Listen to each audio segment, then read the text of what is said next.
Good morning, everyone. I can see lots of people joining this wonderful session on measuring what matters, gender equality changes, WASH and climate resilience. Let's take a couple of minutes so as many of you as possible can join. While we wait, can I ask you to spend a moment to write in the chat who you are and whether you have used the wash gem before. So if you can start that off, welcome. I can see lots of new people joining. We are taking a couple of minutes to let people join. While we wait, if you can write your name and whether you have used the wash gem before in the chat to get everyone started, that would be wonderful. Just a couple of minutes while we wait for people to join.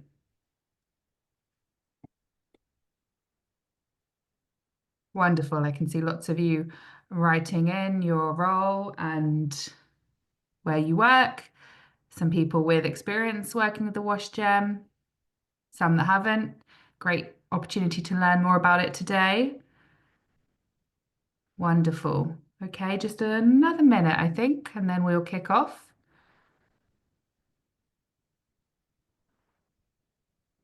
Wonderful. Lovely to see you all this morning, afternoon, wherever you are in the world.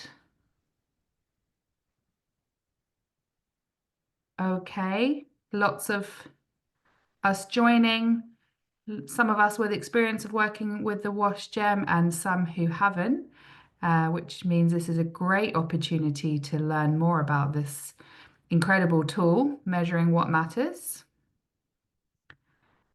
I'll leave it another 30 seconds and then we'll kick off. For those that are joining, if you can introduce yourself in the chat, where you work and whether you've used the wash gem before or this is a new learning experience for you. Wonderful. Lots of different people from all around the world coming together for this session, which is fantastic. We've got an incredible lineup and a very rich session, so I'm sure you're all going to enjoy. I think we'll kick off. We've got a very packed agenda today with a incredible lineup. So I think we will kick off round about now. I'm going to hand over to my co-host for the acknowledgement of country, Alison. Thank you, Amy. And for those of you that haven't or aren't familiar with this particular practice, this is something that we like to do in Australia at the beginning of a meeting or an event. So we wanted to continue that practice today. So in the spirit of reconciliation and on behalf of the Water for Women Fund, I'd like to take a moment now to recognise and pay respect to the traditional custodians of country throughout Australia, where many of us are joining from today, but also all Indigenous peoples from around the globe. And we acknowledge their connections to land, sea, and community. We pay respects to their elders and leaders past, present, and emerging, and extend that respect to all Indigenous peoples that are joining us here today. Thank you. Thanks, Alison. With that, we're going to jump into some quick housekeeping. There's lots of us online and we have a very rich session today. So a few pieces of housekeeping. The best way to view, we think, is side by side. So that's gallery for Q&A. But as we go through the presentations, we recommend you go for speaker. So that will spotlight the speaker and allow you to follow the slides. For those who would like to turn on closed captions, click on More, 3 dots, on the bottom menu and select Closed Captions. And please also note this webinar will be recorded and it will be shared to all participants who have registered, so you'll have access afterwards. We've got a great lineup today who I'm going to introduce now. You'll see on the screen, I'll introduce myself first. I'm there in the bottom corner. I'm Amy Reza. I'm the global lead for gender equality and social inclusion with SNV. And my connection to this informative tool is I was the former CD in Nepal and Bhutan during 2 phases of data collection. So it's wonderful to be invited to this session.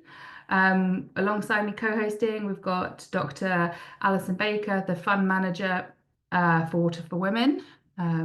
We've got introductory comments from Joanne Crawford.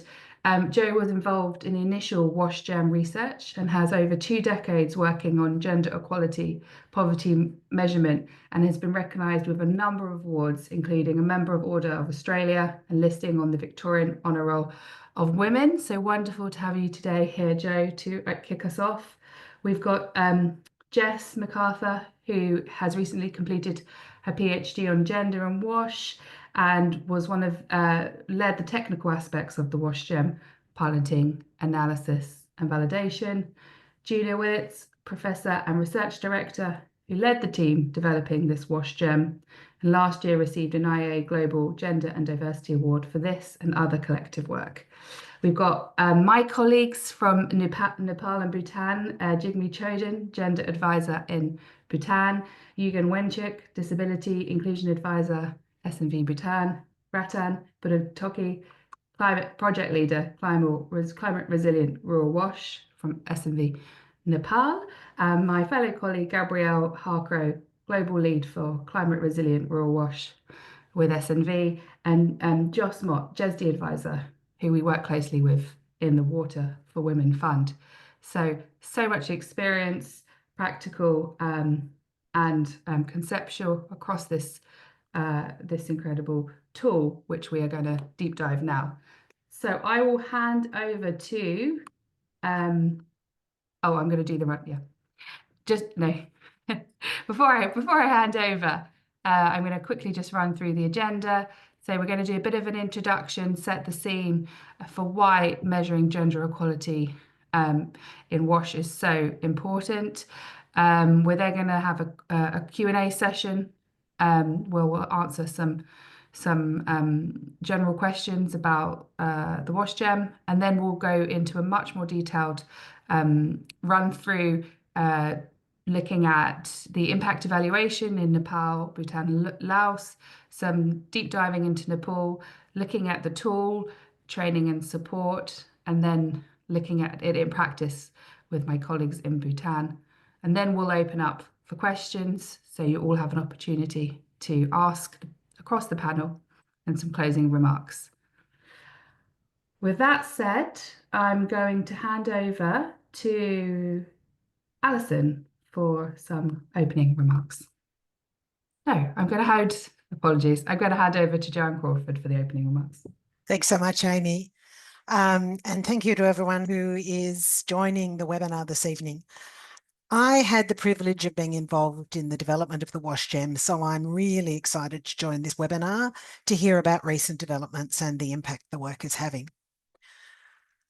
Virtually all countries have committed to gender equality, to the idea that women and men, girls and boys in their diversity have equal conditions, treatments and opportunities for realising their full potential, human rights and dignity, and equal opportunities to contribute to and benefit from economic, social, cultural and political life. So when we see the existence of gender inequality in itself, it shows us that there are issues that need addressing and that social, economic, political and cultural systems are working better for some people than others. Around the world, people contribute to families, communities, economies and societies in multiple and different ways, but not all contributions are equally valued. To take just one example, care work to reproduce the next generation is vital and valuable, but not valued or equally shared. So women's disproportionate responsibility for unpaid care work affects the type and amount of paid work they can do, and norms about who should do care work affects men's opportunity to be involved in care and share the load. This has implications for people's financial circumstances, for time use, and for the overall labour burden. Around the world, when both paid work and unpaid work are counted, Women work more hours than men overall and earn less. But our visibility of these realities is often limited by what is measured and how. Surveys about the circumstances of households, for example, generally hide the specific situations of individuals inside the household and how they differ. And fixing this requires much more than collecting more data. It requires determining what it matters to measure, working out how to do this in a way that's practical and technically robust, testing and refining, and advocating for and supporting use of a new measurement approach. This kind of change work starts with saying we must find a way to do better than what we're doing currently and collaborating and innovating to make this happen. That's the story of the WASH gem. It's at the forefront of measurement innovation, one of a number of globally important efforts to better understand lived realities, the multiple factors shaping life outcomes, and what's changing for whom. The work I do on Equality Insights, an individual-level gender-sensitive measure of multidimensional poverty, is another example. And the World Food Programme's Gender Equality for Food Security measure is another. Gender equality and inequality are multidimensional phenomena. Many factors create and sustain it. Assessing how the extent to which different factors contribute and interact requires composite measurement, bringing together multiple variables to understand how they contribute to a particular outcome. Building a robust and relevant composite measure is demanding, and it requires commitment, leadership, collaboration, technical capacity, humility, pragmatism, partnership, persistence, and advocacy. The WASH gem is globally significant work, and it's helping us to understand lived realities and how they vary, concrete barriers to equality, and the benefits of focusing resources where they can have greatest impact, as you'll see across this webinar. So with that introduction, I'm delighted to hand back to Amy and to the rest of the panel, who are the real experts in the WASH gem. Thanks. Thank you, Jo, for those opening remarks. With that, I'm going to hand over to Juliet, who's going to give us an overview of measuring gender equality changes. Thanks, Juliet. Thanks, Amy, and thanks, Jo, for those words and for accompanying us on this journey. So welcome, everyone, and thank you for your time for attending today. I'd like to start my presentation here with a story that comes from Bangladesh. And here there was a program that was aiming to increase access to improved latrines, something that many WASH programs do. And yet, on a monitoring visit to look at the new shiny latrines, the team had noticed that they were installed mostly in the front courtyards of the houses. In some conservative areas of Bangladesh, women have a cultural practice where they would prefer not to be seen by men when they're entering the latrine. And that meant that instead of the women using these shiny, beautiful, new, improved latrines, in fact, the women were using an unsafe toilet at the back of the house that was just a pit latrine, and nothing had changed. So if we reflect on this story and we think about this idea of measuring what matters, if we didn't measure what matters in that circumstance, we'd simply note down that that household had access to improved sanitation. We would miss the fact that the women weren't using it. We'd miss the decision-making dynamics in the household that led to the placement of the latrine.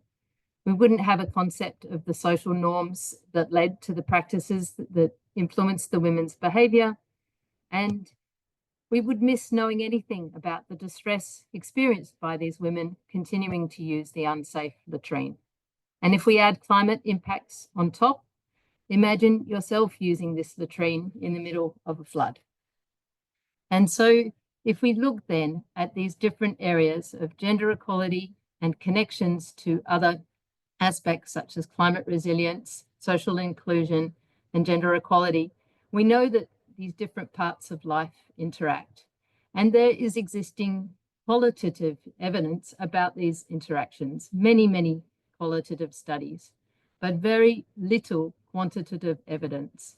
And that's because, as Jo mentioned, developing tools of this nature in a very trying to measure what matters in very complex social change is really challenging. And most of the tools that we have to date focus very much within the domain of WASH and don't necessarily look at these connections outwards. Next slide. And so when we measure the progress towards the SDGs, we shouldn't just get on a narrow track to just be measuring against one SDG. We need attention to these interconnections because they are interconnected. Each of us is a person who has gender relations, who has particular access to water and sanitation, who has particular climate impacts. They are interconnected, and we need measures that help us with that. Next slide. And so we're very lucky that in the WASH sector, in the measurement of the SDGs, already there has been moves to increase a focus on gender equality. And in the latest report that came out in 2023, there was a special focus on gendered aspects of WASH. And there was also a whole suite of work that went to develop priority gender-specific indicators that can help us better understand WASH gender dynamics. And on the right of this slide, you can see there's also many other researchers, not just us, but many researchers working on different tools, a water insecurity measure, a sanitation insecurity measure, a sanitation quality of life measure. These are quantitative tools in the realm of WASH and gender, but they still all remain confined to within WASH dynamics and the gender dynamics related to WASH. And as you'll see, the WASH gem is different in that it looks beyond. Next slide. So as we work within the WASH sector to move to the right on this slide, away from gender insensitive practices, all the way to more gender transformative practices, we work in different ways. We're working to address societal norms, cultural barriers to women and men playing different roles. And as we do this more transformative work, we need tools that help us to understand what is going on. And what is going on is not just within the realm of WASH, it's much more than that. It's in people's whole lives, and the two interact. And so next slide, we set about this journey with support from Water for Women to work with SNV and IDE across a range of countries to design a measure that would be useful for more transformative water and sanitation programming. Next slide. And so the measure, as you know, is the WASH GEM, the Water, Sanitation and Hygiene Gender Equality Measure, with several different main dimensions. Next slide. And the thing that's different about the WASH GEM that we'd like you to understand and to take away from this webinar is that it measures aspects of gender equality, both those related and closely tied in with WASH and also beyond. And it can therefore help tell us about how WASH programs have influences outwards into other realms of life. And equally, it can help inform us to better understand societal dynamics so we can understand how those are impacting on gender dynamics within WASH programs and for the outcomes for women, men, boys and girls from those programs. Next slide. And so we started our journey of developing this measure with a focus on theory. We wanted to understand how have other people conceptualized and understood gender equality? How on earth do you measure this very non-tangible, difficult to measure thing? And we read many different papers, but it was the work of Naila Kabir that most influenced us. And she was concerned, as Joe mentioned, she was really concerned about women and men's different access to strategic choices, to human rights, to a range of different conditions. And she wanted to understand, well, what are the fundamental things that need to change if we're going to change that? And she came up with these three main dimensions of access to resources, agency, which is connected to decision-making and acting on goals, and societal structures. And so those became pillars in the WASH GEM, and we elaborated from that point. Next slide. And so we have 5 domains that build from Naila Kabir's work, as well as an additional recently added module, which is on climate resilience. Next slide. And those domains cover the areas of theory I just mentioned, so resources, agency and structures. but they also include critical consciousness, which I'll explain in a minute, and which is a sub-dimension of agency. Also well-being, which is the outcome of these other areas, and climate resilience. Next slide. So I'd like to just share a little about each of these dimensions, because to understand the WASH gem and how it is used, we need to grasp these different dimensions. So resources can be either physical or not physical, and they're things that people has access to and is able to use. Next slide. Agency is about the power of each individual to be able to define goals and to be able to act on them. They need to feel able to do something, or else people will forever be blocked and not able to move forward. Next slide. Critical consciousness. As I mentioned, this is sometimes considered part of agency. It's about the cognitive part of agency. We need to believe that things could be different to how they are before we would even initiate change.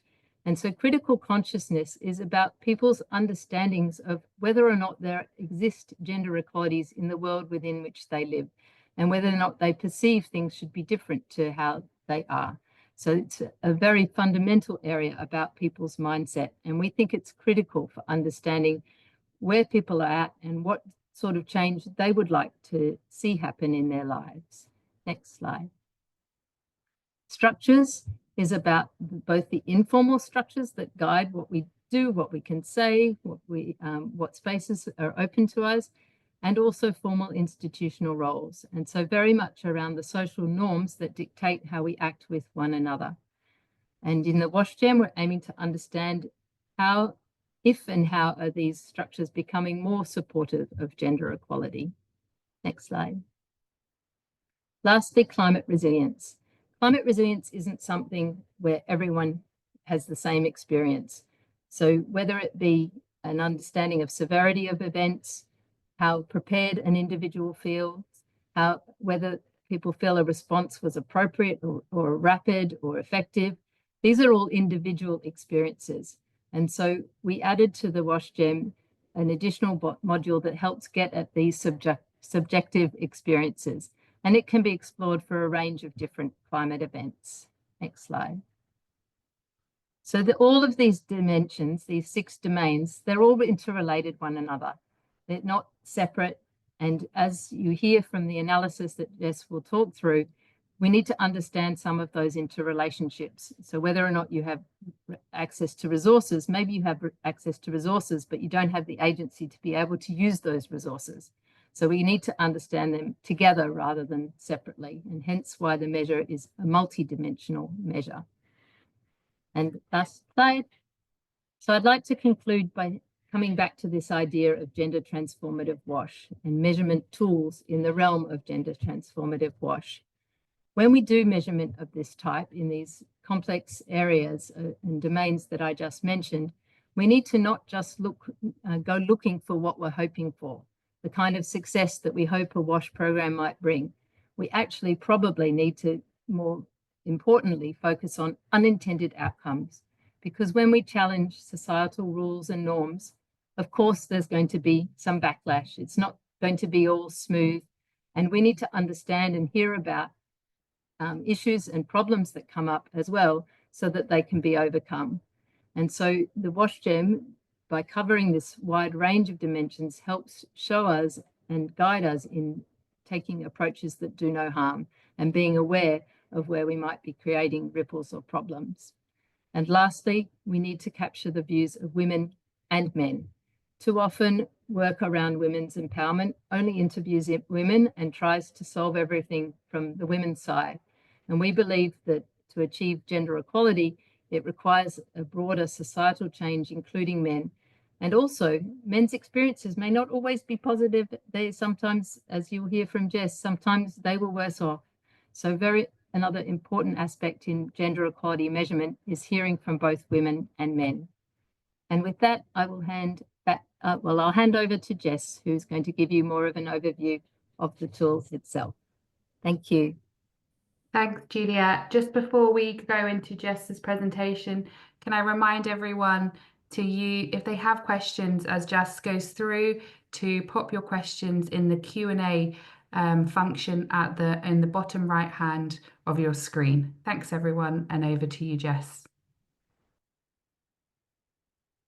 Marvelous, wonderful. Thank you so much. And as noted, I would love your questions. I'm not going to be reviewing the chat, so I will not see your questions that come through as I am speaking this morning, afternoon, and evening, wherever you are coming from, but happy to address those when we get a bit further down.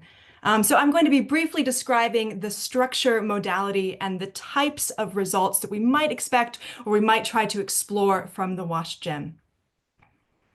So how did we come to develop this WASH gem? As Juliet mentioned, we started with this conceptual review. This was done in collaboration with partners, with literature, and lots of conversations and discussions and debates within our team about what's important to measure and what's not. And so that was how we narrowed down to these themes collaboratively and then published a paper from that process. So that was in kind of phase 1 in 2019. We then moved into a phase of practically testing and trying different things. This was done in Cambodia and in Nepal, both in 2019 through a rapid pilot and an exploratory pilot. And that led to us to document our process in that through a partnerships paper that we also wrote with partners, again, in Nepal and Cambodia. Then we moved in 2020. If you remember 2020, it was a tough year globally, but we during that time then started a validation pilot. This was over 3,000 people who participated. And we started to look more at the statistical sides. How do these questions fit together? Are they measuring what we hope they're measuring? Can we use them when we add them up into a single score? Can we do that? Is that allowed?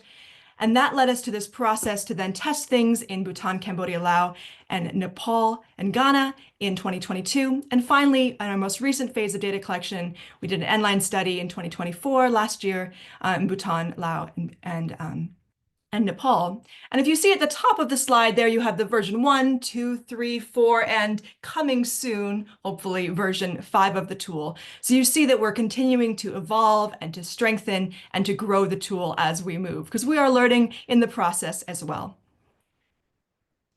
There are 4 different ways that you might consider using the WASH gem as part of your activities. The first is to do a formative assessment. We can think this as baseline or starting out, trying to figure out what the context is like. And so some teams have used the WASH gem formatively. Other teams have used the WASH gem in a form called descriptive assessment. And this is doing it at any time during the project of your choosing. So doing it in year 2 or year 3, or doing it in the final year. And this is a descriptive analysis. So it happens at one time, helping to describe the situation in the context you're working in. The third type is an impact evaluation, and this is where we're looking at from the beginning to the end. Usually it's a baseline and endline type of function, and sometimes we track the exact same people, and sometimes we use slightly different people. When we use slightly different people, that requires some fancy statistics to make the groups the same or similar, but essentially we're looking at before and after. And then the fourth type is a longitudinal type of approach, where you might follow the same group of people over time on multiple occasions. So you might track them every quarter, or you might track them monthly, or every year. And so there's multiple different ways that the WASH gem has been used and can be used. But ultimately, it comes down to interviewing a dyad pair. A dyad pair is kind of funny, statistical, fancy language for basically 2 people from the same household, often in our context, of the same generation. So we try to get, for example, a husband and a wife. We try not to get grandson and grandpa or grandmother, but sometimes we have to, because people migrate and it becomes more challenging to get people of both genders within the house. But usually it's a couple, a spousal pair, and we want to find out for that spousal pair, what are things like for them. So we interview them separately, but using the same questionnaire. Also, we might interview people who were actively involved in the program. So these might be folks who were involved in committees, or folks who were involved selling toilets. These are active participants within a project, or what we're calling indirect participants or passive participants of a project, those who are receiving improved water or sanitation services. And both of those are relevant and valid groups to engage the WASH gem with. Now, as Juliet described in quite detail, we have the WASH gem themes, as I've put across the top of the page. And within those WASH gem themes, then or domains, pardon, we break them down into themes. Now, things are basically the things that we aggregate everything up to, the numbers we get at the end of the day. And there are quite a few themes, so I'm going to walk through them briefly. If you look across the top, we have 4 themes that are directly related to WASH. So WASH access, can you access and use water, sanitation, and hygiene? WASH decision making, which is around participation in decisions at the household and community level around WASH. We have WASH norms. Who should build a toilet and who should clean a toilet in different cultures? And it's quite interesting to see how that changes over time in some communities.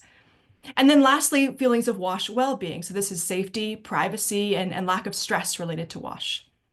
Then we move to the beyond WASH aspect of the WASH Gem. And this is what makes the WASH Gem quite unique. We're not just looking at changes within WASH, we're looking at changes more broadly in society and how WASH can influence and be influenced by those.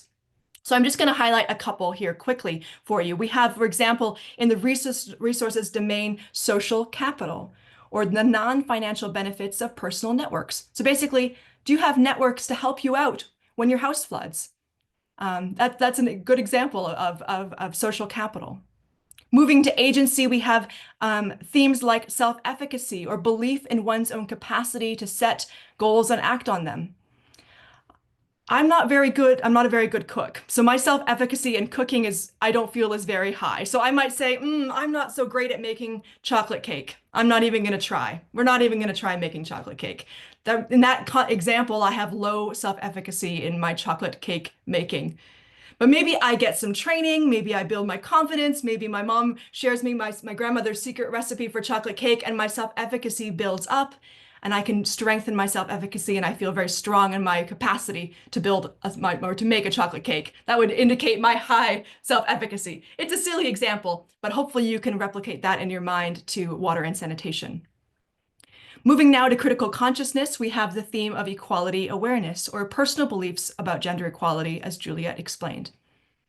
Under structures, we have themes such as gender norms and mobility.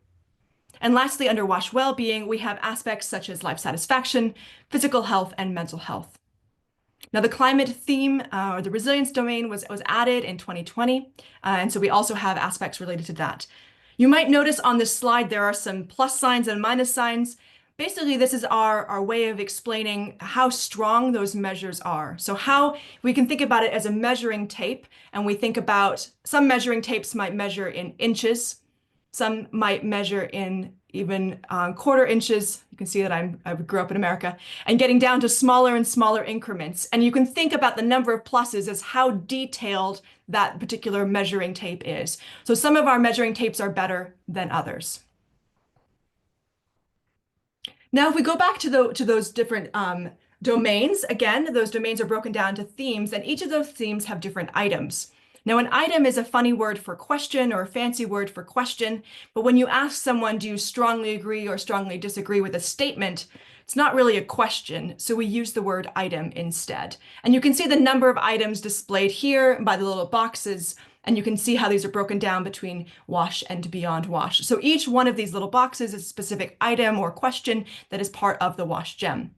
We're going to dive now into 3. We're going to talk about a little bit about well-being. We'll talk about critical consciousness, and we'll talk about self-efficacy within the agency domain now quickly. So for example, within WASH well-being as a theme, we have a particular question around defecation stress, or to what extent does dealing with your daily defecation cause you stress? And you can see here, for example, this is one way you might use the WASH gem. You might look at this individual question or item, and you might break it down by poverty level. And you see here across, this is looking at the Nepal data, combining 2020, 2022, and 2024. We see that there are connections between not only gender, but also wealth quintile in the level of stress. So take a quick peek at this middle section here where you see women have higher stress than their husbands or than men. But things start to change when wealth becomes higher. That's one example. We can also add all of those questions within the WASH well-being domain up into a single score. And that score then is out of 1. So we have 0 to 1, 0 being low WASH well-being, 1 being high WASH well-being. And here, for example, we see that overall men have higher WASH well-being than women in Nepal. And you see there the triple stars at the top, that's an indicator of statistical significance. And that just means what is the strength of the difference, in simplest terms, between the average indicated by the diamond of men, average score of men, and the average score of women. And it's a big, strong difference. So we get 3 stars. And so that's a good way, hopefully, of explaining the statistical difference there. Now, if we think on the climate side of these WASH well-being questions, I wanted to share very briefly with you 2 here. One related to defecation stress and one related to feelings of safety when defecating. And you can see that this question was asked for a climate event as well as for normal time in Bhutan.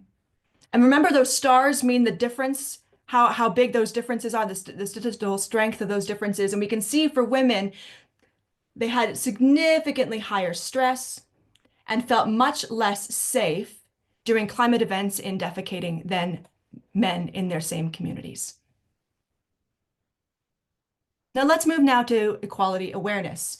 And once again, we can look at all of the items or those questions that make up the equality awareness theme as a scale. Scale is a fancy word for it's similar to an index, but more on the statistical side. We could talk about that afterwards if you're interested. We'll look now at Bhutan, Laos, and Nepal using the 2020 and the 2024 or 2022 and 2024 data.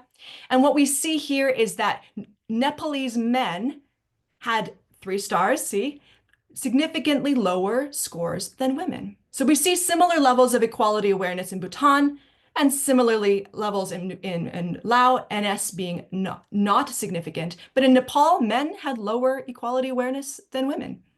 So this particular equality awareness scale has been used by other partners also to track changes in staff and their partner organization staff members over time. So you can take part of the WASH gem and use it separately as well. Let's look at one more theme. This is self-efficacy. This was my silly chocolate cake example. If you remember, there are other self-efficacy tools that exist.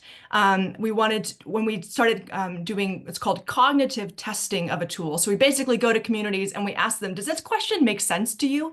We got a lot of feedback from the existing tools that the questions were confusing. We saw people sometimes cry when we were asking these questions, and we wanted to try to find a way of asking these types of questions in a better way. And so we set out to design a self-efficacy scale or tool or measure that was specifically designed not for North America and not for Europe, but really designed for the Asian context and the countries we were working with. And it was also tested again in Ghana for the African context as well. So what do we see here? When we look at this, we have, again, Nepal. We're looking at Nepal, we're looking at women and men. But what I've done now in this example is I've broken this out by Dalit and non-Dalit. So Dalit is an ethnic community, caste community in Nepal. And if we see here, again, that diamond is the average score. Dalit men had lower average scores than Dalit women and non-Dalit women completely. So we see again here that empowerment is not just about women, but also inclusion more broadly. And an empowerment and the measurement of empowerment aspects must look beyond just women to be able to measure inclusively. And that includes looking at individuals and groups who are historically marginalized within communities. So moving now to the end of my little chat here, I would love to just share 4 quick lessons that I've learned and we've learned as a team as we've developed out this WASH gem. The first, again, I mentioned just as a moment ago, is that gender transformative change goes far beyond women's empowerment. We're looking at shifting societies and how do societies shift. And often when we talk about women's empowerment, we talk about we only focus on men, and so we need to talk about the other 50% of women. And I'd like to continue us to think we need to continue thinking about the other 50% of the men who are also involved. And so gender transformative change also needs to measure change for men. The second lesson learned is that we started out this journey inspired by tools like the WIA, which is the Women's Empowerment and Agricultural Index, and other kind of indices. But we, in working with partners, identified that looking at these item and thematic scores was even more helpful potentially than looking at one big number that was hard to interpret for partners. Not that it's not useful in other contexts, but for the purpose of the WASH-GEM, it didn't make as much sense. We also learned that measurement is difficult and contested. So it's really a tough space, and it's a place where there's a lot of different competing ideas and perspectives. And lastly, we learned that social change is complex, it's contextual, and it's nuanced, that there's a lot of complexity within when you're looking at changing of gender and social norms within communities. I won't go into it too much here, but you can see a list, and these will all be circulated, of the publications that have come to date in this process, with more coming soon. We also have a paper on defining gender transformative WASH that was not mentioned earlier, and a paper on a perspective of gender and WASH monitoring that was published in PLOS Medicine. There's also summary briefs from an overview of the WASH-GEM, midline, endline from Bhutan, from Nepal, brief on the learning module or climate module, as well as blog posts. And so I'd like to now hand it over to Amy as we take a few questions and hear from you as a group. Thanks so much. Thank you, Jess, so much for running us through a snapshot of those very powerful statistical relationships that you can get out of the WASH-GEM. So we're going to go to a quick Q&A session now, which Jose is going to lead. Jose, over to you. Thank you, Amy, and thank you to our wonderful speakers, Jo, Juliet, and Jess. Just amazing insights there, and lots of information to think about and chew over. So we've just got a very short time, and I've noticed some fantastic questions on the chat, which I think the Q&A chat, which I think most have been answered now through that chat. But so maybe I might just kick off with just coming back to you, Jess or Juliet, what you think, or from your own personal experience of being involved in the development of the tool, of the WASH-GEM tool, what's been your biggest insight in that process, and what's come out of it? So maybe Jess? Yeah, amazing. Thank you so much. I think it maybe goes back to that example around the Dalit community in Nepal. And I came into this really wanting to understand women's empowerment. This journey for me in supporting the WASH-GEM was parallel to my PhD journey, which explored gender from a qualitative perspective as well. But when we were able to sit down with communities and watch the survey being used and realize, oh my goodness, there are men that are significantly disempowered as well within communities. And that needs to shift just as much as women's empowerment. And sometimes organizations have been working with women for 20 years. And so in a Dalit household, the wife would be extremely empowered and the husband still felt extremely unempowered. And so we see the balance shifting in another direction. And so finding ways to measure not only women's empowerment, but empowerment more broadly, which I think is really the goal of, if you go back to the capability approach and the well-being and the flourishing of society, requires empowerment of both and more equality in that empowerment. So I guess my biggest learning is we can't ignore men. That's my biggest learning in sum, yeah. An excellent insight, very important, yes. Thank you, Jess. And just looking at the chat now, there is a question around how did the WASH-GEM define a climate event, but that may be Juliet. Would you care to respond to that? It's an interesting question, because that's also part of the way the question is framed to people. Helps show that some people call something a flood and other people don't. And so, you know, we use generic terms like drought or period of water shortage or flood, but part of it, what we were trying to reveal is is behind your question. It's that a climate event is self-defined, and something that is considered very severe and had a strong impact on a certain individual might not have for their spouse or their children. And that's exactly why we thought it was important to bring in climate resilience as part of the WASH Gem, to try and help reveal those differences in experience and perception. Thanks, Joyce.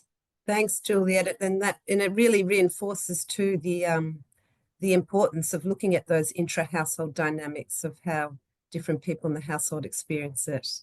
Thank you. I think we've only got time for one more question, and we have one here from Sonia about using the tool. And the question is it possible for WASH teams to use the tool, or does it require specific gender expertise? And also, is a scientific background or partner required, or can the technical teams use it? So this is an important question, and I'll throw it over to Juliet. It's a very important question, and one that we've spent a lot of time thinking about. So our intent, and you will hear from the second part of the webinar, our intent was to enable WASH practitioners to use the tool and to not need researchers. That said, and so there are lots of materials that help support that.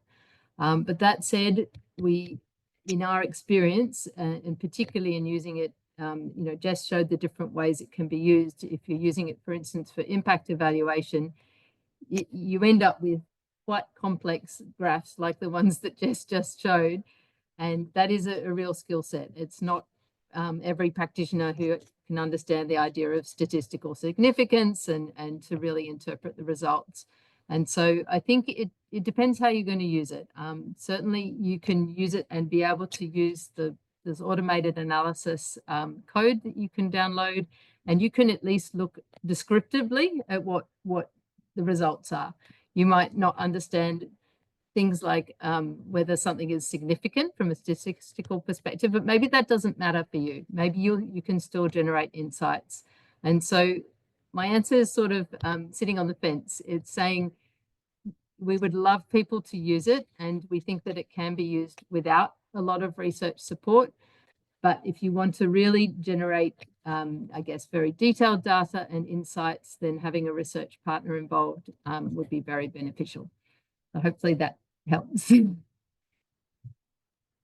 Thank you, Juliet. That's that's a good nuanced answer to respond to that. I think we're going to have to finish this Q&A session, but there is a second Q&A session after the segment, after the next part, which really focuses on in-country insights. So I thank you very much, and just reminding you to continue to use the Q&A chat for that second Q&A session. Thank you, and over to you, Amy. Thanks, Joss. So for this next set of sessions, we're going to run through some really practical insights from the gem being used. I'm going to hand over to Jess, and then I'm going to ask speakers to hand on to the next presenter until we get to the Q&A. Thanks, everyone. Thank you, Amy. So I'm going to share a little bit. We've had a couple of questions about impact evaluation and how these indicators can be used for that. So hopefully this will clear things up. Maybe just one other aspect to note, we'll get to this a little bit later, but the WASH Gem training site also has a lot of information for WASH teams that might not be so comfortable in gender. So there's an entire module on what is gender transformative WASH, what does it mean, helping teams to think about their theory of change and what might change related to gender equality and social inclusion because of their programming. So those types of things are built into the training curriculum, the self-training curriculum for the WASH Gem as well. And Juliet will speak to that a little bit later in more detail. So some phase 6, if you remember back to that timeline that I shared at the beginning of my chat, we looked as an impact evaluation from Nepal, Bhutan, and Laos. And I'm going to share just a few very small highlights. So 3 quick objectives of this sharing. The first was to investigate the potential gender differentiated changes over time. That just means, how did women's scores and men's scores change differently between the times that we're looking at? So 2022 and 2024. The second one was to assess the correlations, the connections, or the associations between the different gender equality themes, both within and beyond WASH. Also, if you haven't noticed, this part's going to get a little bit more technical. I hope it's not going to overwhelm everyone, but do feel free to ask questions, clarifying if need be. And the third one was to assess the effects of program involvement on gender equality.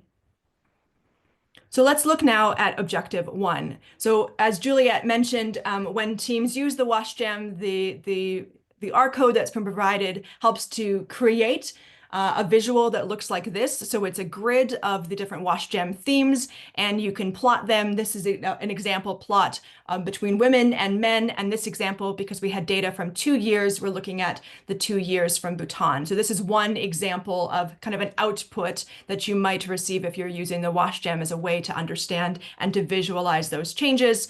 You'll notice that we have the colors that go throughout and help to support interpretation and understanding of the results. And all of the WASH-related ones, the 4 are at the top. And so just another kind of way for us to understand and to be able to use this data. So let's narrow in on that self-efficacy box. This is again from Bhutan. And we're looking at the data between 2022 and 2024. And you see that for both women and men, the average scores increased. However, this trend was even stronger for men than it was for women during this time period.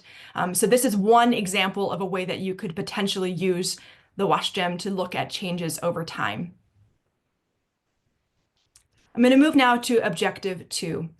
This is a scary slide. There's a lot of information on this slide, so don't be overwhelmed. I'm going to walk us through it. What we see here are something called correlation charts. So basically, we're looking to see is, does a score in self-efficacy connect to a higher score in WASH well-being? What are the connections? If one increases, does the other increase? We can think about it maybe like a seesaw, but not the opposites. So sometimes if one score goes up, the other score will go down. Is it a seesaw? Or do they both rise at the same time? Or do they both fall at the same time? And how quickly or slow do they fall? Do they fall together or not? So basically, we're looking at how tightly connected are the different themes to one another. And what you'll notice if you look at the colors on this page is that there are different connections between the data in Nepal, in Bhutan, and in Laos. So darker blue colors mean stronger positive connections. Darker red colors mean stronger negative connections. And what we see here is that each country has a different profile of the connections between the WashGem themes. So this helps us to recognize and to remember that this is very contextual. And so will be the impacts of an intervention. What might work to shape gender equality in Laos may not work in Bhutan because the profile of what's happening in those countries is different. Now, if we look really specifically at that top corner, these are looking at the WASH-related themes, so WASH decisions, access norms, and well-being. You can see that they are, for the most part, correlated with one another. They're connected to one another, but they're not completely connected to one another. So it's not necessarily that an increase in WASH well-being will increase WASH decision-making, will increase WASH norms. We don't necessarily see that. We also, though, do see that there are connections between the WASH-related themes and the beyond WASH themes, but it's different for each country. So again, we see, for example, in Bhutan, WASH decision-making is strongly connected to household influence, self-efficacy, and collective action. We also see that there are strong connections between a lot of the beyond WASH themes as well. And so we see all of these different connections, and we think about how we might leverage or use these connections to help strengthen our own programming as well. Now moving to objective 3, this is probably going to be the most confusing slide that I present today. Hopefully not. If I've done my job right, you won't be confused at the end, but let's see. So we wanted to look at what's called impact evaluation, or causation. Does changing something here cause a change over here? Does participating in a program related to water and sanitation increase gender equality outcomes?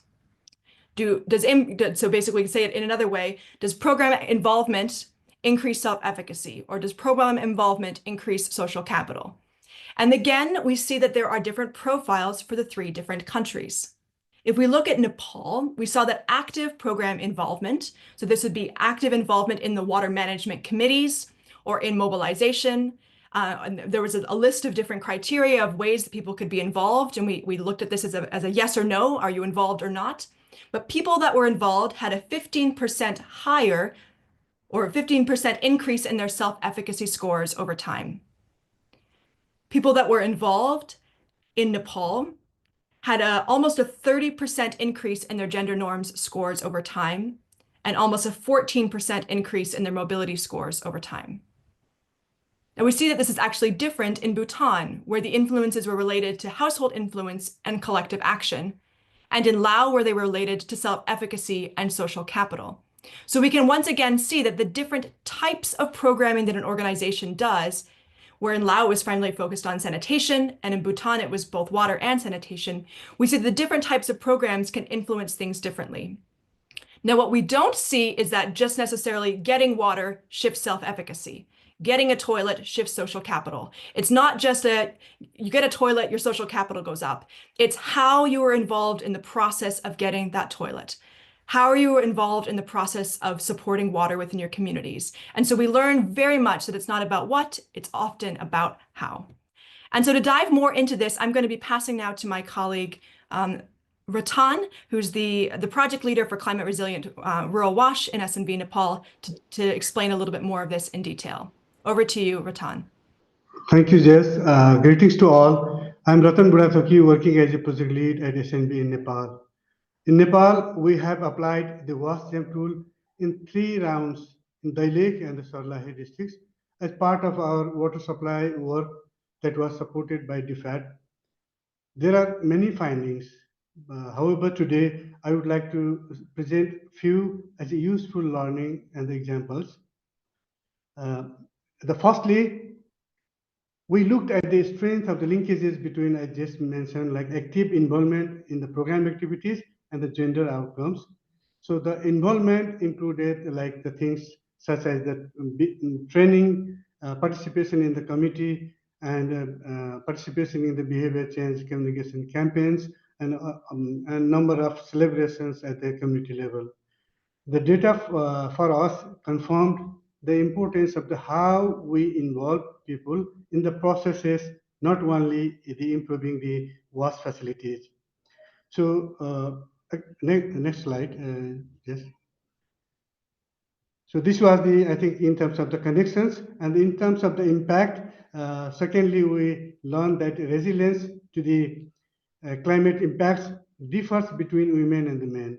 In our example, the inline result shows that women's resilience increased from 2022 to 2024. With our focus on involvement in the processes, women were better able to engage with the climate events that happened within their households, and they had reflected during the coping mechanism processes also, and reflected, for example, on how to deal with the existing situations when water source was not available and is not available, and how they would manage that.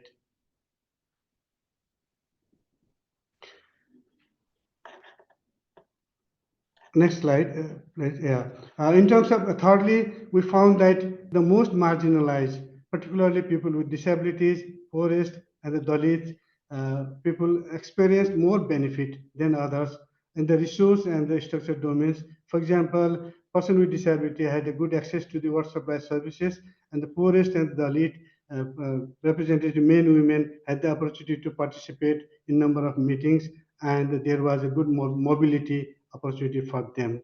Next slide. And finally, in terms of adaptation, how did we link with the adaptations? So for this, the results that we obtained from 2022 survey help to improve our current extension phase programming, particularly in terms of engaging and encouraging the inclusive participation of the men and women, and research on coping mechanisms and adaptations, and also engaging behavior change campaigns, which was launched throughout the Palika, throughout the rural municipalities as an area-wide coverage. So the households, as a result, started storing the water as an alternative mechanisms. And these learning affirms that our efforts were worthwhile and that we continue to learn in future also by utilizing the findings every time. So thank you so much, and over to Juliet.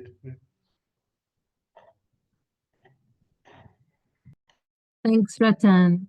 So we move now to sharing a little bit around the tools and the training and support that exists. And already it's really nice to see many questions about this in the chat, and I've tried my best to answer those that I was able. Next slide. So the WashGem tool, it's, as we, I guess, Jess mentioned before, it's conducted with dyad pairs, so a woman and a man from the same household. It takes about 60 minutes to use the full tool if one were to include all the different themes that are currently in the tool. You don't have to use all of them. It's a choice. It depends what areas are going to be most important and relevant for a program, but that's what's needed to cover the whole picture. The tools themselves include informed consent processes and even a distress protocol, because we recognized even from when we first started the initial pilots of this tool, we're asking sensitive personal questions to people, and that can cause a participant to become upset. And enumerators therefore need to be equipped to be able to support and to reduce any stress that the use of the tool has caused. So those processes are included in the materials that we have to share. The implementation timeline, there's been a few questions in the chat around this. In general, from watching and partnering with IDE and SMV, it's been about a 4-month timeframe. If you're from the point of starting to use it, understanding what your purpose, how and why you're using it, and you doing planning, to training of enumerators, and to then conducting the actual data collection, and then spending time on sense making. I think that any less than that, you would be compromising on one of the steps. And as we've mentioned earlier, there's draft code that can help with, support with the analysis, so that you don't need to be at least an Excel or a coding expert. But the interpretation thereafter is something that, as I mentioned, having researcher support on may be helpful. Next slide. So the training website, and someone hopefully can put the link into the chat. It is a Google site. It's easy to use. It's got a number of different resources on it to help you from beginning to end to understand what the tool is, how it links to gender transformative programming, how you support data collection, how you do analysis. Next slide. And so there are 10 modules on that training website, and each one of them has a slide deck with an accompanying video, so you can watch it, listen to it. It's got summary handouts. There are checklists to help you remember all the steps that you need to do. And there are also the tools themselves, so the actual WashGem tool, the questions you would ask in a community, and there are quizzes to check as people undertake their training. It's okay, you can go to the next slide. Thank you. So the materials that are on that site are the full tool with all the different themes and all the different questions that you would be asking. There's a sample Kobo toolbox, which is a free online software to help with data collection on smartphones, and the sample R code for cleaning and scoring, and also for analysis to instantly make pretty graphs like the ones that you saw Jess present. Next slide. And so, as Jess mentioned earlier, you can use the WashGem in a variety of ways depending on your purpose. You may just be wanting to use it at the beginning of a program to help as a form of gender analysis. You may want to do it in the middle to understand how things are going and how you might need to modify a program. And you can also use it in the way that Jess just described in the examples from Ratan as an impact evaluation tool. And you can use either all of the themes or some of the themes, and it really needs to relate to your theory of change of the program. WASH programs are very, very diverse. So there's not just one way to use the tool. there are decisions to be made, and the planning tools in the training site can help lead you through that decision-making process. And as mentioned here on the slide, if you do use it, we're super happy to be in touch, and we're keen, I guess, to understand people's experiences, and we can aim to improve the resources that are available. Next slide. So from here, we're going to hear some practical experiences of use of the tool, this time in Bhutan. And we're going to start with Ugyen Wanchuk, and I will then hand over to him. Thanks, Ugyen. Thank you, Juliet. Warm greetings, good morning, afternoon, and good evening to our audience. I'm Ugyen Wanchuk, working with SNB Bhutan as a Gender Equality, Disability, and Social Inclusion Advisor. So today I'm delighted to share the WASGEM planning and use of WASGEM tools by SNB Bhutan. So firstly, to adapt the tool as shared earlier, we thoroughly went through a 2-day training among the SNB advisors, and in doing so, we were able to have a deeper understanding, because a step-by-step video tutorial is a very powerful tool to better understand the tool.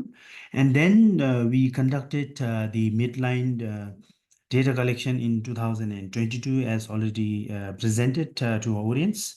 And so to do so, SNB Bhutan, we engaged ourselves in translating the WASGEM tool from English to our national language and other regional dialects. So this is one way of helping ourselves, because we landed up engaging the enumerators in the end line, so which was quite helpful for us. And then the next one is when we went for the end line, we engaged enumerators, a total of 10, out of which a female. The consideration for female enumerator was already highlighted earlier, because they had to take do the data collection for women. And then regarding the training of enumerators during the end line, as per our experiences gained during the midline by the SNV advisors, see, the enumerators training was also planned for 2 days, and which clearly help us to understand and clarify the doubt and confusion, because all the items were translated and then further to other regional dialects. And then the next thing, the training of enumerators also considered the mock session among themselves, And then this certainly helped us to build the confidence in enumerators in asking the questions and clarity during the data collection in the end line. And then for SNB Bhutan, we considered a total of 200 samples, out of which 200 female. And then those samples were selected across 6 sub-districts in rural Bhutan. And finally, we would also like to share some of the challenges that we faced. So in the midline, as per the sampling, we considered the diet couples and the respondents. However, during the end line, the unavailability of the same diet couple as a sample was a challenge, And then finally, during the end line, also to find the same respondents for the follow-up data collection was a challenge because of the migratory nature in the rural Bhutan. So this is all about our experiences in SNB Bhutan while using the WASGEM tool. Thank you for your kind attention. Next, I would like to hand over to my colleague, Jigme. Thank you. Hi, everyone. This is Jigme, student from SNB Bhutan, and carrying forward from what Ugyen has said, one of the most important considerations during the training for ourselves and the enumerators when they're in the field is the do no harm approach. The do no harm approach is the conscious effort and the intention to ensure no negative consequences or harm occurs to anyone, particularly to the most vulnerable. The do no harm while we're in the field begins the moment we start the interview process, starting from introducing ourselves, explaining what the objective of the WASH gem is, assuring their privacy, and then also ensuring that we get consent. And at any point the respondents deny, we do not force the interview or take any further. As you can see, and it was mentioned earlier by all the panels and speakers, that there are questions that can be very intimate, and sometimes it can be difficult. So therefore, to minimize the stress on the respondent and for the enumerators to be able to handle in such a situation, it was very important for the enumerators to also create a safe interview environment and also ask questions with great care, ensuring they are phrased clearly to avoid any misunderstandings. And this is what relates to what Ugen was saying on the mock sessions. We presented different situations. If you find a person who is crying in the middle of the interview, or if somebody doesn't want to talk to you in the middle of the interview, how would you handle a situation like that? So therefore, the do no harm approach is very crucial throughout the process. And with that, I'd like to thank you and pass it on to Gabrielle. Thank you so much for that one, Jigme. Now we're just going to go to a final Q&A section within this. So please feel free to add in to the Q&A function. We've been answering them as we go, but we might come back and have a look at some of those as well. So firstly, we had a question from Victoria here. So the difference in the results between the three countries be connected to the country's socioeconomic status, and was this explored? So perhaps Jess, if you could answer that one. Yeah, I would say definitely. And I think not only socioeconomic, I think it's historical, how gender has been conceptualized. I think there are religious aspects as well, cultural aspects as well. So I think I like to think about it as each country has a different gender equality thumbprint. And I use that word thumbprint a lot because they have a different kind of connection between these different aspects. And so what we see in Cambodia is different than what we see in Nepal, is what we see different in Bhutan, and once again, in other contexts that we're working as well. So with the different thumbprints, different activities will have different influence as well. But I think a lot of it is socioeconomic, but we can't it's not just socioeconomics, is basically in sum. Yeah. Yeah, thanks, Jess. That answers Part of the it, question. but not the whole story. Yeah, exactly.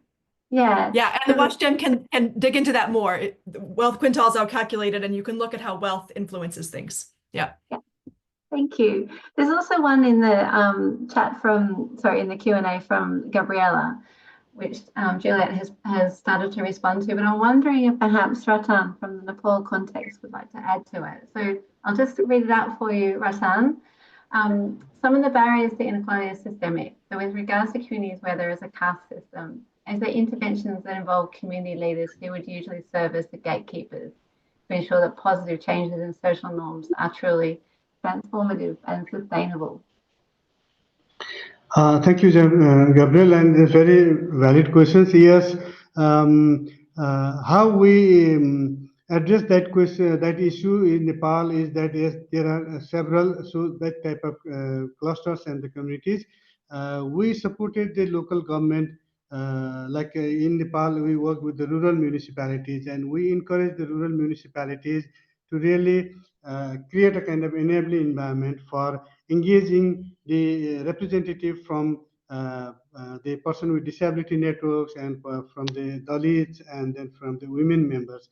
So once they are included into the formal committees like WASH coordination committees and number of users committees, so they have a good opportunity to really speak up and then participate and be visible, so that the social norms was really improved.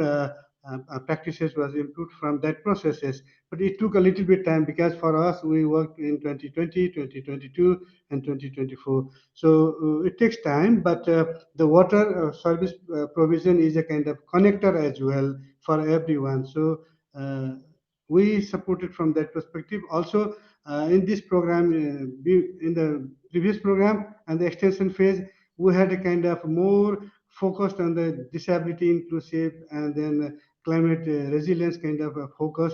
So there was ample opportunity to really encourage the person with disabilities and people from the minority like Dalits and the poorest. So not only picking up the elite the key persons from the Dalit communities, but engaging other peoples, men, women, and youths as well. So I hope this is helpful. So thank you for questions as well. Over to you, Gabriel. Thank you, Ratan. Thank you for that reflection. There was another one around, as we saw, there was a climate module or domain that was added into it. So I think this one might go back to you again, Jess. So were there connections between gender equality and climate resilience that have been drawn through the data with the recent integration of this? So what are we understanding from the climate module within this? Yeah, great. So maybe we didn't get to dive into this too much, but there are two parts of the climate module, and we're testing different ones and trying to understand which ones will work the best. So one is a subjective resilience score, and that's what we presented a little bit more, which are the questions around, as Ratan clarified, do you feel ready for a climate event? Are you prepared? Can you respond to it? So those types of questions. But sometimes we also ask around, in a climate event, did your defecation stress or your last climate event, did it go up, or stress or safety? So there's two kind of ways we ask about those. And what we see is that men and women have very different perspectives. So we just actually recently published a blog with SNV on the fact that a flood, women in different contexts might think of having more floods within the last year than men. So even within the same household, men and women don't necessarily agree on how many floods they've had in the last 6 months to a year. So because what is a flood? A man might determine a flood in a different way than a woman. So these types of things help us to understand that even climate change can be really subjective, and resilience can be really subjective. And so understanding how to measure that is really important. I think I just danced around that, but hopefully we're getting there. Juliet, is there anything you want to add?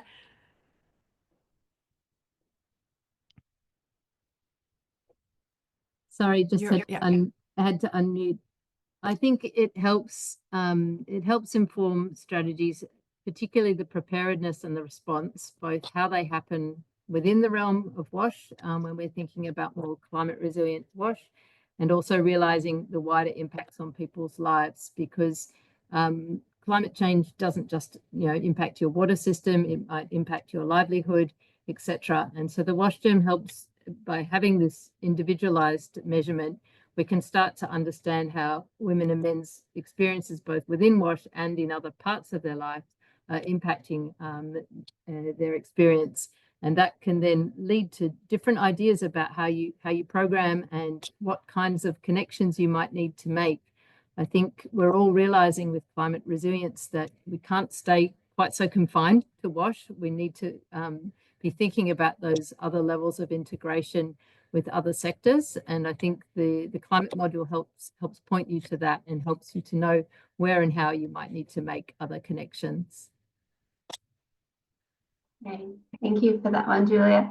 Now, there's a couple of comments here around the importance and the use of this data for influencing policy, influencing strategy. How do we get this data up to the policymakers? We've got two different ones here in terms of the project, but I'd be interested to hear perhaps from Joe or Juliet if you have advice or examples around how this sort of data can be used to influence policy and to reach those policymakers. Why don't you go first, Joe? They've heard a lot from me. Thanks, Juliet. Look, I think that quantitative data such as that, which is collected by the WASH gem, is really important from my experience for policymakers. I used to work inside Department of Prime Minister and Cabinet, and the whole question of how you allocate scarce resources is really critical. It's also critical for people working at local levels. But a lot of the ways in which we collect data and information doesn't let us see the lived realities and how these differ inside households. And so the sorts of quantitative information that the WASH gem provides as a complement to the stories helps people understand the scope and scale of the issues alongside the sort of personal impact of these kinds of stories. And I think that quantitative information alongside reaching and seeing the significance by hearing directly from people themselves, that combination of qualitative and quantitative, I think, is really critical in reaching, you know, heads and hearts of policymakers and helping people see the insights. Often this kind of information is hidden by population level data. You can see big picture information about wash and sanitation, but which people and what does that look like in my community, or what does that look like at the local level? And I think being able to bring this kind of information to people to understand more in a more granular way how the kinds of concrete barriers that exist and how that might be changed can be really powerful. Juliet, I'll pass the baton. Thanks, Joe. And I think maybe just to build on that, because I agree, I think, and one of our motivations, I think, to develop the WASH Gem was about the importance that's given to quantitative data and representative data. And we ourselves had done a lot of qualitative studies. We knew these connections existed, but we felt like we hadn't proved it. And we felt like we couldn't answer the questions that policymakers have about, well, yeah, that's the experience of one woman, but what about all the other women? Is it really representative? So this idea of representativeness and having quantitative information, I think, is critical. One other angle I'd like to add is that I think it can be used, if we think about it, within WASH policy engagement, where often we're dealing with engineers or people working much more on the technical aspects of WASH. This kind of data can help really reveal in terms and ways that people understand what some of the gender and inclusion aspects are that integrate with engineering and more technical WASH aspects. And so I think it gives us a bridge to have those conversations with more technical people. Thanks, Gabrielle. Thank you, Juliet. Thank you, Joe. And I think that is a good one to answer to wrap up the Q&A section. I'm going to hand now back to Alison for the closing remarks. Thank you.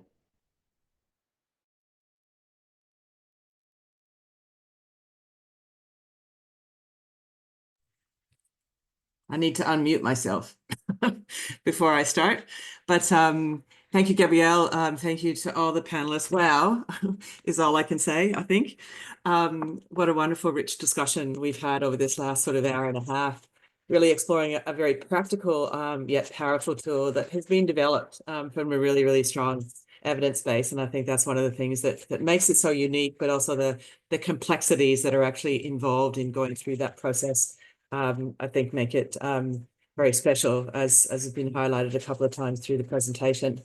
I think really the fact that it had been sort of trial and tested in communities and with communities throughout the whole process to make sure that those tangible insights were integrated into its development, but also test how you really try and implement this process. And we've heard some of those practical examples from the teams in the field in terms of the different ways that they have actually used the tool. But that sort of rigor, that working very closely with the different communities and individuals really, I suppose, highlights, one, the value of the tool, that it does, there is an evidence base that sits behind it, but it is a way that really helps us start to help achieve that gender equality, as well as better WASH outcomes as we're going through that process as well. There's been so many different sort of points and highlights through the session. But I thought I'd just sort of pull out a couple that one that sort of struck me, but hopefully sort of brings it all together in terms of the journey that we've been on over this last little while. So Joe Crawford sort of flagged at the very beginning that women's care work to support that next generation is so vital and valuable to communities, but in so many instances is not valued or shared. That the care work isn't shared, that is. And I think that's something that's really, really important to all of us that have joined this webinar today. And I think it's something that we're all keen to change. Spent many years of our lives trying to do that. But how do we do that? As Joe said at the very beginning as well, how do we do things better? And I think one of the sort of key messages that we've very much sort of where we started and kicked off today is that importance of really understanding the household dynamics and sort of unpacking and understanding how do we make those household dynamics much more equitable, but that really critical need to involve both men and women in those processes. Because I suppose fundamentally it comes down, if women aren't equal partners in their house, how can they actually then have those leadership opportunities outside the house? So sort of starting with some of those fundamental norms and those initial relationships that impact everybody, and then by starting to change those, can we actually create those change and achieve those gender equality objectives that we have within our communities and institutions? And a real critical part of that is the do no harm strategies, which have been identified in a couple of the different examples. So really starting with that household dynamics, creating that enabling environment, one within the home, but then translating that into the broader institutions and communities. So I suppose I'm oversimplifying things because sometimes I do that, and there's a whole lot of complexities behind that, but women's leadership often does start in the home. And maybe we can debate that, but it starts to just draw out the importance of those dynamics to everything that we're doing. And the WASH Gem gives us a very practical tool to really unpack those very sensitive things, as again came out in the practical example, sensitive issues, but being able to navigate through those and have people being able to answer and respond honestly and start to go through those changes themselves. And I think that was the point that Juliet very much brought out in her presentation, or one of the points. The strong qualitative evidence is there. There's a lot of work that's been done in that space, but having that quantitative evidence that goes beyond just WASH. The WASH is an important part of it, but also has that stronger influence into wider social change. And Jess showed a lot of that in the examples in terms of, yes, there's WASH implications, but there's also broader implications as well. And I think the more we explore that sort of WASH, gender equality, social inclusion, climate, resilience, linkages that we're all exploring very much now, a tool like this very much does open those doors. And you start to see those multiple benefits, yes, in WASH, but also beyond that as well. So a couple of really key points that sort of struck me. And I think Jess sort of said this in her example as well, in terms of one of the key things that she sort of learned as she's gone through that process, that importance of involving both men and women in the process. And in doing that, your results in terms of gender equality and inclusion and resilience are much stronger. But also that need to actually ground everything that we're doing in getting those diverse perspectives, those diverse realities. Ratan sort of built on that as well. And it isn't just what you do, but how you do it, how you involve all those people in the processes is really important for change and getting those social norms that we want to have and we want to see. And that's when we do get that real change that we want to see happen. So this work is very much part of sort of a global effort to achieve gender equality, as Jo sort of highlighted in her opening remarks, not just in the broad sector, in the WASH sector rather, but also more broadly. But that said, water and sanitation does provide a fantastic entry point for addressing gender equality, as it does play such an important role in households and communities around the world. And it can have those positive impacts and that ripple effect into those broader changes. As has also been highlighted, there's many tools out there that are supporting gender equality. There's lots of formal and informal organizations committed to that as well. So it is very much us working together, working collaboratively. It's that collective effort and success on a whole range of fronts that will help us all sort of on this journey. The Water for Women Fund, this is a lot of this work was supported through the Water for Women Fund, Australian government funded program, but we've also sort of been involved in a whole range of other tools as well. The Gender Transformation Self-Assessment Tool, sort of Partnerships for Transformation, which looks at guidance for WASH and rights holder organizations. So that's sort of taking it beyond just gender, but more broadly. Looking at MHH, or menstrual health and hygiene, which is such an important sort of natural process that needs to be taken into account so that women actually can take on those leadership perspectives. There's other work that's been done in terms of shifting social norms in transformative WASH as well, and also different learning briefs on disability inclusion and SGM. So all of this work is sort of is contributing, as well as many other work and pieces that as Joe and Juliet sort of flagged in both of their presentations. Lots of different areas, but this WASH Gem very much sort of is a very important contribution to this piece of work. So the Water for Women has been very, I suppose, privileged over the last 7 years to be able to undertake a lot of work in this gender and social inclusion space across the Asia Pacific, and really undertake that research that was needed to provide that strong evidence base. And the research organizations and CSOs have been demonstrated by this example today, working together and collaboratively has very much sort of underpinned that work. So what we're seeing today in this session, the WASH Gem very much helps us see what does matter, unpacking what matters and how we use that. And it's only when we do this that we can really measure what does matter.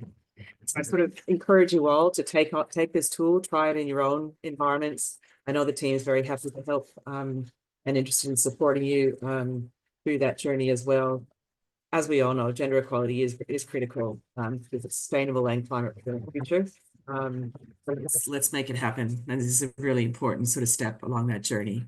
So I'd like to give one final thank you to all our speakers that have spoken today, but also all the teams in those various countries that actually have supported this whole process, and all the communities that actually fed into the process as well. So there's a lot of people that sit behind and have been a part of putting this whole piece of work together. But I hope you are then part of that that team that takes this work forward and does that in your own context. So thank you again for joining us this evening or afternoon or morning, depending on where you're joining from. And yeah, feel free to reach out if you'd like, if you have any more questions, and we will be sharing the presentation and the recording. So thank you very much, everybody.